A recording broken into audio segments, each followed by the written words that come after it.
싸움의 시작은 안상민과 용팔이였다. 용팔이는 단순한 싸움꾼이 아니었다. 그는 역도 전국체전 금메달을 딴 괴력의 사내였다. 오랜 운동으로 팔뚝은 상당히 굵었고 소나귀의 힘은 무엇이든 부셔버릴 정도로 강력한 꺾을 듯한 기세였다. 용팔이 손에 걸리면 그대로 허공에 던져진다. 용팔이는 대부분의 싸움을 이런 식으로 이겨왔다. 그의 싸움은 정면 충돌이었고 일단 잡히면 빠져나갈 수 없다는 것이 가장 큰 무기였다. 용팔이의 괴력이 강했지만 타격기와 체력은 안상민한테 밀렸다. 무조건 초반에 용팔이가 끝을 내야 이 싸움은 용팔이가 가져가는 것이었다. 싸움이 시작되자 용팔이는 곧바로 몸을 낮추며 상대를 껴안으려 했다. 두 팔이 벌어지자 구경꾼들의 얼굴이 질렸다. 마치 거대한 곰이 사냥감을 안아 으스러뜨리려는 모습 같았다. 안상민은 권투 베이스였다. 그는 정면에서 힘으로 맞붙지 않았다. 슥슥 발끝이 바닥을 스치며 링 위의 폭서처럼 움직였다. 그는 잽으로 용팔이의 시선을 흔들며 얼굴 안면은 잽으로 강타했다. 안상민은 거기서 그치지 않고 다리로는 용팔이의 허벅지를 공격했다. 퍽! 용팔이의 얼굴이 일그러졌다. 하지만 괴력의 사내는 아픔을 참으며 포효했다. 첫 번째 위기는 금방 찾아왔다. 용팔이가 다시 돌진해 안상민의 허리를 감싸 올렸다. 그대로 공중에 번쩍 들어올려 땅바닥에 내리꽂았다. 쾅! 안상민의 등이 바닥에 부딪히며 충격이 울렸다. 구경꾼들은 숨을 삼켰다. 그는 고통에 얼굴을 찡그리며 숨이 막혔지만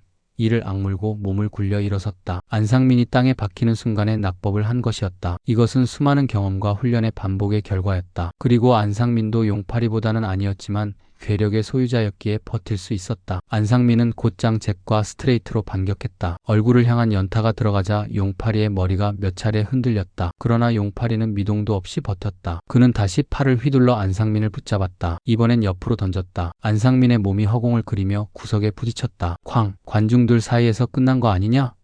는 목소리가 터졌다. 하지만 안상민은 다시 일어섰다. 코끝에 땀과 피가 맺혔지만 눈빛은 더 날카로워졌다. 안상민은 권투의 기본으로 돌아갔다. 끊임없는 스텝과 잽으로 움직이며 괴력을 피했다. 용팔이가 덮치면 옆으로 빠져나가며 바디 블로우를 꽂았다. 퍽퍽 반복되는 공격이 허벅지와 명치에 들어가자 용팔이의 숨이 거칠어졌다. 하지만 여전히 괴력은 위협적이었다. 그는 또다시 안상민을 붙잡으려고 달려들었다. 용팔이는 체중을 이용해 안상민을 누르려고 했다. 이미 체력적으로 안상민이 앞서기에 느려진 용팔이에게 잡히지 않았다. 안상민은 잽과 로우킥 공격으로 용팔이를 때렸다. 그리고 안상민의 강력한 한 방이 용팔이의 턱에 꽂혔다. 용팔이 입장에서는 다행스럽다면 다행스러운 것이지만 턱에 비껴맞아 실신은 면했다. 용팔이는 다행이다라고 생각하는 순간 안상민의 연속기가 들어왔다. 결정적인 순간은 바디 블로우였다. 쿵! 명치에 꽂히자 용팔이의 상체가 접혔다. 이어지는 원투 스트레이트가 얼굴을 후려쳤다. 거구의 무릎이 꺾이며 결국 바닥에 쓰러졌다. 괴력에 여러 차례 날아가고 깔리며 위기를 맞았지만 끝내 승리를 거머쥔 것은 안상민의 끈기와 기술이었다. 구경꾼들은 환호했지만 모두 인정했다. 안상민은 이겼지만 결코 쉽지 않았다. 용팔이를 이긴 안상민은 자신감이 하늘을 찔렀다. 하지만 맨손 싸움에 있어 거대한 산이 남아있었다. 시라소니 이후 최강의 주먹이라는 조창조가 그 거대한 산이었다. 안상민은 조창조를 이겨야 진짜 최강이라는 걸 알고 있었다. 말 그대로 진짜 승부는 조창조와의 싸움이었다. 그는 씨름과 유도를 모두 익힌 천재적인 싸움꾼이었다. 힘과 맷집은 기본, 매일 수십 리를 달리며 체력을 괴물 수준으로 끌어올린 사내였다. 시라소니 이후 저렇게 싸움 잘하는 놈은 없다. 모두가 그렇게 말했다. 안상민은 이미 용팔이와 싸우며 많은 것을 느꼈다. 몇 번을 용팔이에게 질 뻔한 순간이 있었다. 자신의 주무기인 타격기가 강하기는 한데 레슬링, 유도, 씨름 기반의 격투가한테는 잡히는 순간 끝이라는 걸 본능적으로 느끼고 있었다. 하지만 자신의 주먹에 대한 자신감은 대단했다. 주먹에 탁 걸리는 듯한 느낌이 들면 여지없이 상대방이 바닥에 누워 있었다. 수많은 싸움에도 배운 것이 이러한 싸움이었다. 조창조는 유도, 씨름은 물론 왼손 주먹이 상당히 강했다. 거기다가 변칙적인 싸움의 천재였다. 안상민은 본능적으로 느꼈다. 이 싸움 길어지면 자신이 무조건 진다는 것이다. 안상민은 시작과 동시에 빠른 잽이 연달아 터졌다. 휙휙 조창조의 얼굴이 몇 차례 젖혀졌다. 이어진 훅이 역광대를 강타하자 퍽 관중들이 술렁였다. 안상민 또 이긴다. 라는 환호가 터졌다. 안상민은 바디 블로우까지 꽂아 넣었다. 명치에 충격을 받은 조창조가 잠시 뒷걸음질 쳤다. 그러나 조창조는 위기에서 무서웠다. 그는 잠시 흔들리는 척하다가 몸을 낮추며 팍치기를 날렸다. 꽝! 안상민의 코피가 분수처럼 솟았다. 이어 팔꿈치가 측두부를 강타했다. 그러나 안상민도 곧바로 반격했다. 흐릿한 시야 속에서도 원투 스트레이트가 연달아 얼굴에 꽂혔다. 퍽퍽! 순간 조창조의 무릎이 살짝 꺾였다. 관중들이 놀라며 비명을 질렀다. 안상민은 거의 처음 맞아보는 변칙적인 박치기의 데미지가 상당했다. 안상민은 괜찮은 척 데미지가 없는 척을 하였지만 다리가 조금 풀려 있었다. 싸움을 해본 사람들은 알 것이다. 다리가 풀려 있거나 힘이 풀리면 허리와 다리 힘으로 펀치를 내지를 때 정상적일 때보다 상대방이 입는 데미지는 크게 줄어든다. 만약 정상적인 안상민의 펀치였으면 조창조가 쓰러지고도 남을 것이었다.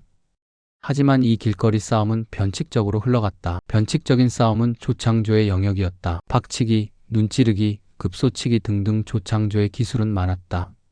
싸움은 난타전으로 번졌다. 안상민의 펀치가 조창조의 뺨과 명치를 수차례 강타했고 조창조는 피투성이가 되면서도 버텼다. 반대로 조창조는 허리를 낮춰 안상민의 허벅지를 들어 올려 그대로 내리꽂았다. 쾅! 바닥이 울렸다. 안상민이 고통에 몸을 웅크렸지만 다시 일어서 잽을 꽂았다. 구경꾼들은 쓰러지질 않네 라며 경악했다. 안상민은 권투의 연타로 조창조를 코너에 몰았다. 어퍼컷이 턱에 꽂히자 그의 몸이 뒤로 흔들리며 벽에 부딪혔다. 조창조도 쓰러지나? 라는 말이 나올 정도였다. 그러나 그는 버텼다. 위기에서도 몸을 낮추며 허리 걸기로 다시 안상민을 바닥에 맺혔다. 연속된 팔꿈치와 박치기가 얼굴을 강타했다. 시간이 길어질수록 체력이 갈랐다. 안상민은 강철 같은 지구력이 강점이었지만 조창조의 지구력은 그보다 한 수 위였다. 매일 달리기로 다져진 괴물 같은 체력은 시간이 갈수록 빛을 발했다. 안상민의 펀치가 점점 느려지고 숨이 가빠오자 조창조는 오히려 더 강해졌다. 조창조는 항상 싸움에서 가장 중요한 것은 달리기와 체력이라고 했고 나이가 들었을 때도 젊은이보다 늦은 적이 없다고 했다. 조창조는 어렸을 때부터 70살이 넘었을 때까지 달리기로 체력을 단련했다. 심지어 교도소에 있을 때까지도 달리기를 하였다. 체력에 앞서는 조창조는 여유로웠다. 상대가 빈틈을 보였다. 마지막 순간 조창조의 변칙적인 박치기와 팔꿈치, 무릎이 연달아 들어갔다. 쾅, 퍽, 쾅. 충격에 안상민이 바닥에 쓰러졌다. 그러나 모두가 인정했다. 조창조 역시 피투성이었고 수차례 휘청였다. 싸움은 결코 일방적이지 않았다. 하지만 끝내 살아남은 건 조창조였다. 괴력의 용팔이를 수차례의 위기 끝에 꺾은 안상민조차 씨름 유도와 지구력을 모두 갖춘 조창조 앞에서는 버티지 못했다.